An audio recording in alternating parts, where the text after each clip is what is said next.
በሶስተኛ ቀን ያስቀመጥነው ስልጠና ምንድነው ማወቅ ያለባችሁ ስቲኒድ የሚባል ነገር አለ እዚህ ፕላትፎርም ላይ ስቲኒድ የሚባል ስለ ስቲኒድ ማወቅ አለባችሁ። ስቲኒድ ነው የሚመለከተው። ይሄን ሲባል ወንዶች ናቸው ስለ ስቲኒድ ለኔ ያስተማሩኝ። ስለዚህ ወንዶች ማወቅ የለባችሁም ሳይሆን ያንን ነገር ማሻሻል የምትችሉትና የምትሰሩት ሴቶች ናችሁ።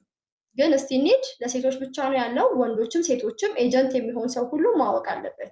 ምክንያቱም ኤጀንት ስንሆን ሁለቱንም ሰው ስለሆነ የምናሰራው። ስቲኒድ ምንድነው? እዚህ ፕላትፎርም ላይ አንዲት ሴት 3 አይነት ክፍያ አላት አይደል? አንዲት ሴት ወደዚህ ፕላትፎርም ስትመጣ 3 አይነት ክፍያ ነው የላይቭ ስትሪም ፖይንት ክፍያዋ። የመጀመሪያው አዲስ ለመጣች ሴት 10,000 ፖይንት ለ7 ቀን ብሎ ፕላትፎርሙ አስቀምጧል። 10,000 ፖይንት ለ7 ቀን 5,000 ፖይንት በቀን ለ2 ጊዜ ሊሰጣት ማለት ነው። ይሄ ኒው ሆስት ሪዋርድ ነው። ኒው ሆስት ሪዋርድ ይሄን ምን ብለናል? በፕላትፎርሙ ፍላጎት ከ1 ቀን እስከ 7 ቀን የሚቆየው በፕላትፎርሙ ፍላጎት ነው ብለናል። ከዛ ደግሞ ኦርዲነሪ ሆስት ሪዋርድ አለ። ሁላችንም የሚከፈለን ወይም ፕላትፎርሙ ላይ አንዲት ሴት የሚከፈላት ስንት ነው? 1,000 ፖይንት በአንድ ሰዓት የላይቭ ስትሪም ቆይተዋል። 1,000 ፖይንት በአንድ ሰዓት የላይቭ ስትሪም ቆይተዋል። ስለዚህ ይሄን 1,000 ፖይንትሽን አንቺ የሆነ መጠን ያህል ስቲኒድ ብሎ ያስቀመጠውን አማውንት ይሄን ያህል ጊፍት ማግኘት ከቻልሽ እኔ የሰዓት ክፍያሽን ወይ ላይቭ ስትሪም ላይ የምታገኙ ፖይንትሽን ወደዚህ አሳድግልሻለሁ ብሎ አስቀምጧል። ማለትም አንድ ሴት ከ1,000 ወደ 3,000 ወደ 5,000 ማደግ እንድትችል የላይቭ ስትሪም ክፍያዋ ማደግ እንድትችል ስቲኒድ የሚል ነገር አስቀምጧል ፕላትፎርሙ። ይሄን ፕላትፎርሙ ያሰበው እንዴት ነው? ለሴቶች ሲያደርግም በመጀመሪያ ጊፍተር እንዲኖራቸው ነው።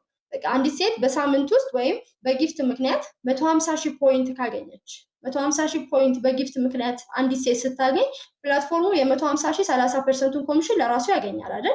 150,000 ፖይንት በጊፍት ካገኘሽ እኔ ምን አደርግልሻለሁ አለ የሰዓት ክፍያሽን ሃወርሊ ዌጅሽን 3,000 በቀን ለ2 ጊዜ ከፍልሻለሁ። በቀን ለ2 ጊዜ 3,000 ከፍልሻለሁ ብሎ አስቀምጧል። ስለዚህ ስቲኒድ ማለት ምንድነው? ሃወርሊ ዌጃችንን አፕግሬድ ለማድረግ ፕላትፎርሙ ከኛ የሚጠብቀው ኢርን ማድረግ ያለብን ጊፍት ወደ ፖይንታችን መግባት ያለበት የፖይንት አማውንትን ስቲኒድ ብሎ አስቀምጦታል። ስለዚህ አንዲት ሴት ከ1,000 ወደ 3,000 ወደ 5,000 እያለች 10 አይነት ሃወርሊ ዌጆች አሉ። ወደ እነሱ 10 አይነት ሃወርሊ ዌጅ ለማደግ ፕላትፎርሙ ከሷ የሚፈልገውን ወደ ፖይንቷ አራይቭ ማድረግ አለበት ብሎ ያስቀመጠው የፖይንት መጠን ስቲኒድ ይባላል። ግን እዚህ ጋር 10 አይነት ሃወርሊ ዌጆች አሉ። 10 አይነት ሃወርሊ ዌጆች ስላሉ 10 አይነት ስቲኒዶች አሉ። ማወቅ ያለባችሁ ምንድነው?